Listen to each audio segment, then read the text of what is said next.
Saya ringkaskan soalan yang ditanyakan oleh Al-Fadhil Al-Ustaz Dr. Aiman Akiti berkenaan dengan syatahat ataupun latahan para wali. Syatahat ini disebut dengan maksudnya latahan para wali. Sebutkan tentang apa yang berlaku kepada, contohlah yang berlaku kepada Maulana Syekh Nazim ketika penghujung hidup beliau, kerana beliau telah pada ketika itu mencapai umur 90-an, dan berlaku perkara-perkara tersebut yang sehingga menyebabkan ada orang yang menempelak dan juga mencaci beliau disebabkan kerana syatahat atau perkara tersebut. Dan adakah wujudnya syatahat? Syatahat ini latahan para wali, adakah wujud? Dan bagaimana untuk kita bermuamalah dengan syatahatnya para awliya Allah Subhanahu wa taala? Hadal awal. طيب إذا سئلنا عن الشطحات فإننا حتى نجيب لابد أن نعرف ما مفهوم الشطحات. Sebelum jawab berkenaan dengan syatahat ataupun latahan para awliya ini, maka perlu faham dulu apa dia makna syatahat. إذا كانت الشطحات معناها التحدث بالكلام الذي ظاهره لا يوافق الشرع فهذا معنى من معاني الشطحات. Dan kalau kita maksudkan syatahat tersebut adalah dengan mengucapkan suatu kalimah yang zahirnya bercanggah dengan syarak, maka ini salah satu daripada kefahaman tentang syatahat. ولعل القائل يريد بالشطحات أحيانا الحكايات الغريبة التي لا يألفها الناس ولا يعهدونها.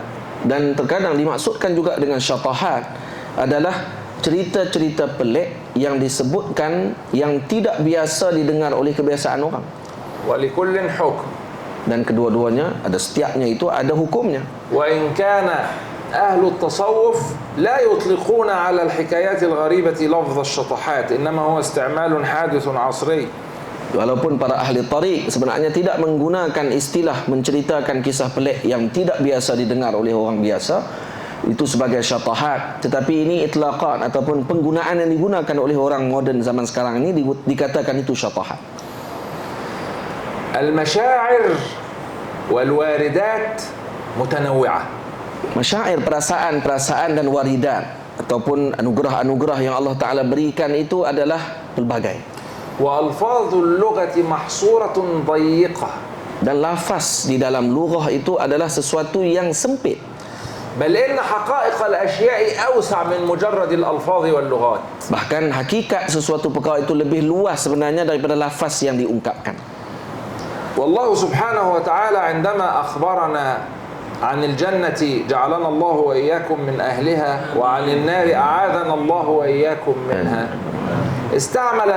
استعمل القرآن الكريم الألفاظ والعبارات الواردة في لسان العرب. Dan Allah ketika mana mengibaratkan ataupun mengungkapkan berkenaan dengan syurga yang moga Allah Ta'ala tempatkan kita di dalamnya, amin ya rabbal alamin, dan mengungkapkan tentang neraka yang moga Allah Ta'ala jauhkan kita daripada kesaannya, amin ya rabbal alamin, Allah menggunakan dengan lafaz yang ada di dalam penggunaan Arab. هذه الألفاظ والعبارات عبارات وألفاظ تقريبية وليست تصف الأمر على ما هو عليه وإلا فإن الأمر حتى يقطع كل أمل في تصوره بآلة الإدراك المحدودة البشرية قالوا فيها ما لا عين رأت ولا أذن سمعت ولا خطر على قلب بشر. Jadi penggunaan lafaz di dalam Al-Quran, pensifatan yang Allah Ta'ala sifatkan kepada syurga dengan lafaz-lafaz ataupun contoh dan seumpamanya itu hanya sekadar takribiyah, mendekatkan kepada kefahaman, bukan menceritakan tentang hakikat syurga itu bagaimana, sehingga akan disebut bahawa syurga itu adalah nikmat di dalamnya itu mala ainun ra'at, tidak ada pandangan mata yang pernah melihatnya, wala udhunun sami'at, dan tidak ada telinga yang pernah mendengar keindahannya, wala qatra ala qalbi bashar, dan tidak pernah terlintas dalam hati manusia akan keindahan dan kecantikannya. Wa hakadha qad yatazahamu fi qalbi al-'arif ma'anin kathirah wa waridat mutanawwi'ah wa yuridu an yu'abbira 'anha فيعجزه الكلام عن التعبير ولا يجد جملة صالحة ولا عبارة وافية. Dan begitu jugalah yang berlaku ketika mana pancaran-pancaran kerohanian yang Allah Ta'ala pancarkan ke dalam hatinya seorang wali tersebut dengan hakikat dan waridat yang Allah Ta'ala berikan tersebut, Maka ketika mereka ingin mengungkapkan kembali anugerah-anugerah yang telah diperolehi tadi di dalam kerohanian mereka, terkadang tersilap dalam ucapan mereka kerana tidak mampu mengungkapkan bagaimana hakikat perkara tersebut untuk diungkapkan. فيعبر بالمجازات والإشارات. Maka mereka mengungkapkan dengan majaz ataupun isyarah-isyarah yang tertentu. بل وقد يستغرق الإنسان في الرياضة والذكر والمجاهدة فيحصل له حالة من الغياب الحسي عن العالم من حوله.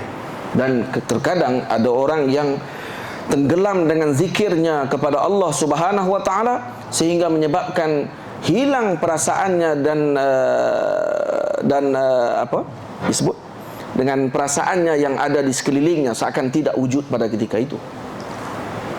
فلا يرى نفسه ولا يرى العالم. Maka dia tidak melihat dirinya pada ketika tersebut, tidak melihat lagi wujudnya alam ini pada waktu itu. وتكون هذه لحظة عابرة يفيق من بعدها. Dan dia seolah-olah melalui perjalanan tersebut dan tidak seakan macam apa makna yafiq? يفيق يعني يستيقظ. Dalam keadaan sedar dengan perkara tersebut. Nah. فيقولون إن الكلام الذي يصدر منه في حالة الفناء حالة عدم الرؤية هذه المؤقتة لا يعول عليه. Maka ucapannya yang berlaku ketika mana dalam hal fana'nya pada ketika tersebut, yang waktu ketika dia tidak melihat dirinya dan melihat alam pada waktu tersebut, maka itu tidaklah dihukum dengannya. بل ولا يحاسب عليه لأن التكليف ساعة إذن ليس تكليفا لأنه ليس تكليفا تاما. Dan tidak boleh dihukum kerana ianya bukan taklif secara sempurna pada ketika tersebut kerana dia berada di satu dimensi yang lain. وإنما يحاسب على ما يقوله في حال الصحو والإفاقة. Tetapi dihukum seseorang tersebut dengan apa yang diucapkan ketika dia sedar. وهكذا كما قلنا في كلمتنا السابقة فإن سلطان الشريعة فوق الكل. Itu kita menyebutkan seperti yang disebutkan tadi bahawa sultanus syariah itu berada di atas segala sesuatu itu. وكل حقيقة خالفت في ظاهرها الشريعة نردها ونعتذر عن صاحبها ما دام هناك مجال للاعتذار. Dan ketika mana kita mendengar suatu ucapan yang bercanggah dengan syariat, maka kita mengguna pakai yang syariat, tetapi kita mengambil uzur kepada orang yang menyebutkan perkataan tersebut serta tidak menyalahkannya dan juga tidak mencari dan juga mengkafirkan dan seumpamanya, selagi mana masih ada jalan untuk kita mencari keuzuran tersebut kepada seseorang tadi. وقبل أن نعتذر عن صاحبها فإن أمكننا تأويلها بتأويل حسن تعين علينا أن نفعل ذلك. Dan sebelum kita mengambil uzur dengan seseorang aulia tersebut yang terucap dengan ucapan yang sedemikian, maka sebelum melalui mengambil uzur tersebut, hendaklah kita, kalau boleh ditakwilkan ucapannya tersebut, maka hendaklah kita mentakwilkan ucapan tersebut dengan takwil yang baik. انظروا إلى سلوك السادة الصوفية مثلا بإزاء عبارة في ظاهرها القبح والشناعة. Dan cuba lihat bagaimana aulia Allah Subhanahu wa taala ketika berinteraksi dengan ucapan yang pada zahirnya terdapat keburukan dan juga sangat luar biasa. يتكلم عن هذا المعنى مولانا الشيخ نجم الدين كبرى في كتابه فوائح الجمال وفواتح الجلال. Dan ini disebutkan oleh Al-Imam Najmuddin Kubra di dalam kitabnya Al-Fawaihil Jamal wa Fawatihil Jalal. يقول ماذا عن قول القائل لقد سقط عني التكليف. Baik, bagaimana kamu, kata Syekh Najmuddin Al-Kubra di dalam kitab tersebut, bagaimana kamu akan kata kepada seorang yang telah menyebut bahawa, seorang wali yang telah menyebut kata telah tergugur taklif daripada saya. Al-uqul ad-dayiqah wal-anzar al-jamida التي تسارع بسوء الظن في المسلمين تقول سقط التكليف. كيف يسقط التكليف؟ التكليف لا يسقط عن أحد. أنتم تريدون أن تجرون إلى الزندقة. Maka orang yang mempunyai pandangan mata yang sempit, pandangan mata yang keras, melihat seseorang wali ataupun sesiapa saja menyebutkan perkataan demikian, lalu mereka akan jadi marah pada ketika tersebut, seolah mengatakan kamu ingin menggugurkan taklif, kamu ingin jadi zindik dan seumpamanya. مولانا نجم الدين كبرى يقول اهدأ على رسلك. هناك معنيان محتملان لهذه الكلمة. Dan kata Imam Najmuddin Kubra rahimahullahu ta'ala, kata tenang, sabar, duduk dulu, tengok balik ucapan tadi, kerana makna tersebut terdapat boleh jadi dengan dua maksud. المعنى الذي خفت منه ونفرت منه نحن معك فيه ولا نقول به. Dan makna yang kamu sebutkan tadi, bahawa gugur taklif ini akan jadi zindik dan juga menyebabkan meninggalkan syariat semua, ya kami bersama dengan kamu, kami pun tak setuju. لكن هناك معنى آخر أحلى من الشهد لا يعرفه إلا الذائقون. Dan yang satu lagi pula makna itu, kalau kamu pahami dengan baik, maka ia lebih manis daripada syahd. Syahd maksudnya madu. العسل. Asal, ayo nak terjemah kamu. ترجم. Iaitu dengan madu, yakni sangat manis kalau kamu dapat rasai seperti mana yang dirasai oleh para ahlullah. لماذا سمي التكليف تكليفا؟ Kenapa taklif dinamakan dengan taklif? لأنه مأخوذ من الكلفة، والكلفة هي المشقة، فكأن الإنسان بفعله التكليف يفعل العبادة ويجد فيها شيئا من العناء والمشقة. Allah. Dan seakan-akan taklif ini, taklif kalau kamu lihat makna taklif itu dengan makna kulfah. Kulfah ini maknanya masyaqqah, susah. Jadi maknanya seketika mana seseorang tadi melakukan yang ditanggungjawabkan oleh Allah kepadanya, seolah-olah dia sedang melakukan sesuatu yang sukar sebenarnya. أنت تريد أن تنام وترتاح في ليالي الشتاء الباردة، تقوم من فراشك وتفارق راحتك ونومك لتغتسل بماء بارد وتصلي وتتعب وتقيم نفسك، وأنت تحب مالك تتخلى عنه وتبذله لتعطيه للفقراء، ليس ذلك إلا لأمر الشريعة. أنت تقول سمعنا وأطعنا، لكنك تشعر بشيء من المشقة وشيء من الكلفة في ذلك، تثاب عليه عند الله. Kamu rasa waktu pagi seronok tidur, tenang, seronok saja. Tiba-tiba kena bangun, mandi air sejuk, ataupun kena ambil wudu, nak kena solat, ataupun kamu ada duit, nak kena keluar pula bagi dekat orang miskin. Ya, ini syariat suruh, dan ini adalah taklif yang ditanggungjawabkan kepada kamu. Tapi dia akan rasa sikit dalam hati ini beratnya untuk keluarkan perkara tersebut, kerana dia masyaqqah, kulfah. فماذا لو صار هذا العناء تلذذا Allah. وصارت هذه المشقة عدما؟ Dan bagaimana kalau kata kesusahan tadi telah bertukar menjadi kelazatan? وصرت في مقام أرحنا بها يا بلال. Kamu telah mencapai kepada maqam arihna biha ya Bilal. Rehatkan kami dengannya wahai Bilal, iaitu dengan solat tidak lagi menjadi kesusahan bagi Nabi, tetapi menjadi kerehatan bagi baginda Rasul sallallahu alaihi wasallam. ألست بهذا يصدق عليك أنك قد انتفت الكلفة في حقك، فيمكن أن نصفك بأنك قد ارتفع عنك التكليف Allah. بهذا المعنى؟ Dan bukankah pada ketika tersebut sah kalau kamu sebutkan pada waktu itu telah terangkat kesusahan bagi kami, kerana segala yang ditanggungjawabkan oleh Allah itu bukan kesusahan, malah ianya kelazatan untuk kami lakukan.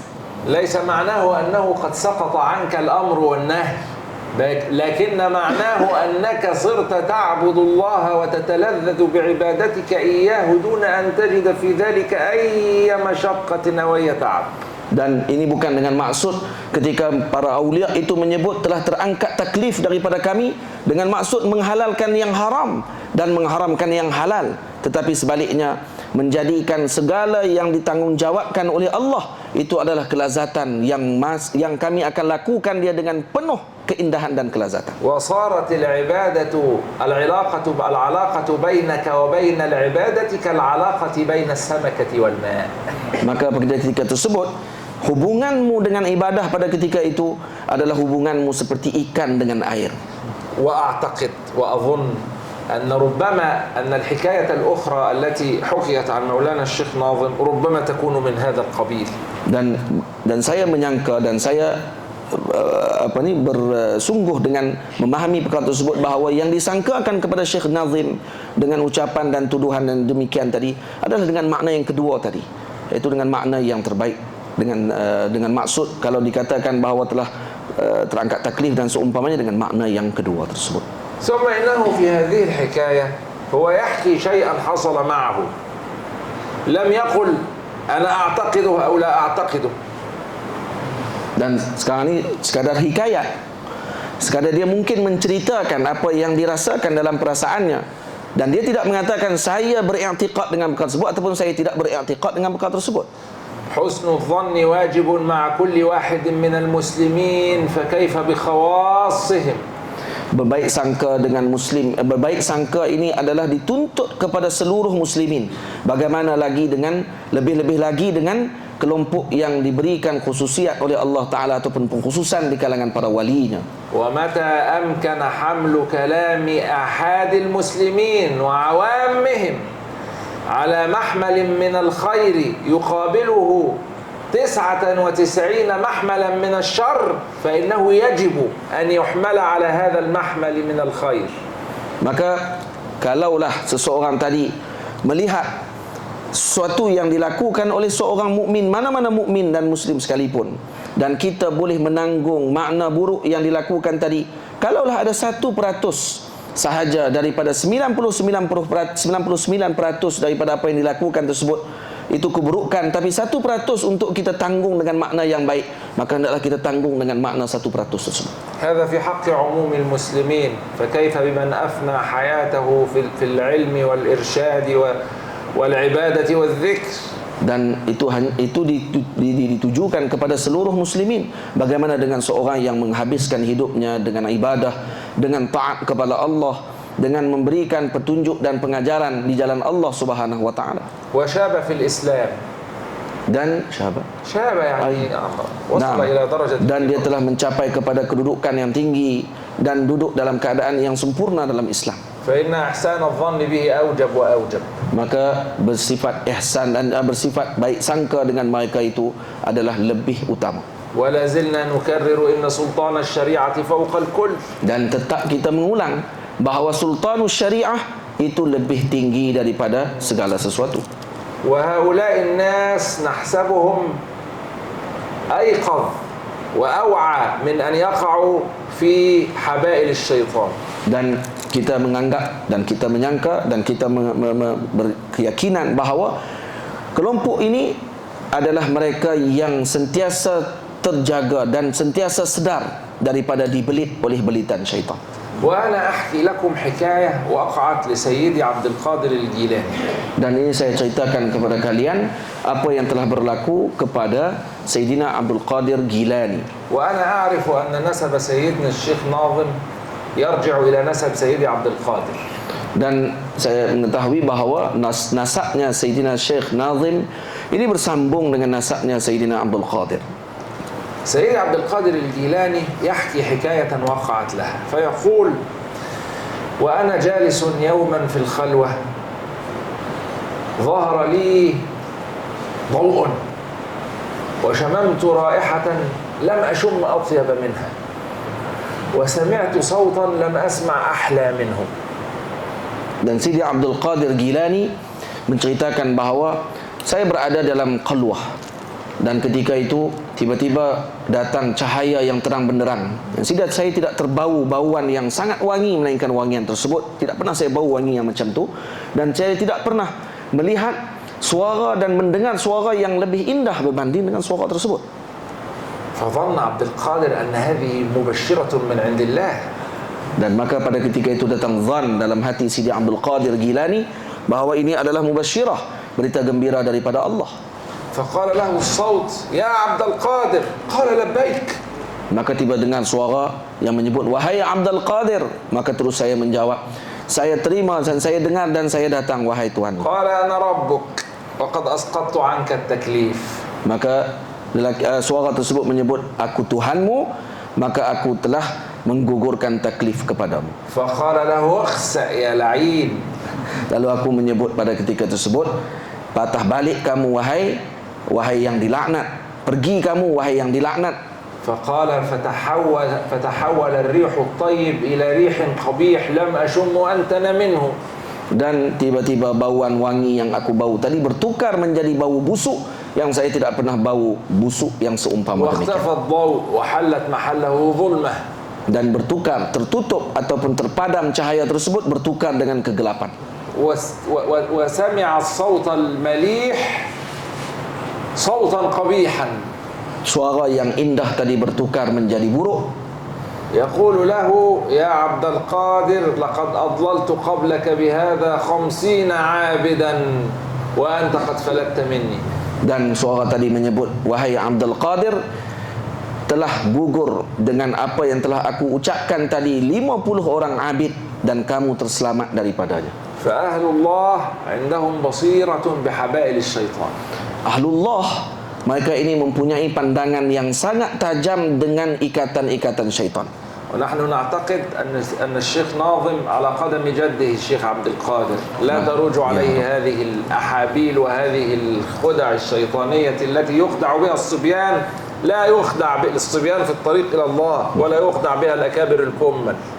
Dan kami menyangka dan kami beriktikad bahawa Sidi Abdul Qadir, beliau juga berada di atas tapak kakinya atau di atas perjalanan datuknya Abdul Qadir Al-Gilani rahimahullahu ta'ala, yang mereka ini mengetahui ini adalah permainannya syaitan ataupun tidak bukan permainan syaitan. Dan bukan hanya kanak-kanak ataupun orang yang mula berjalan dalam tarik pun mengetahui perkara tersebut. Takkanlah mereka tahu tiba-tiba para awliya salihin dan kibar tidak mengetahui tentang perkara tersebut.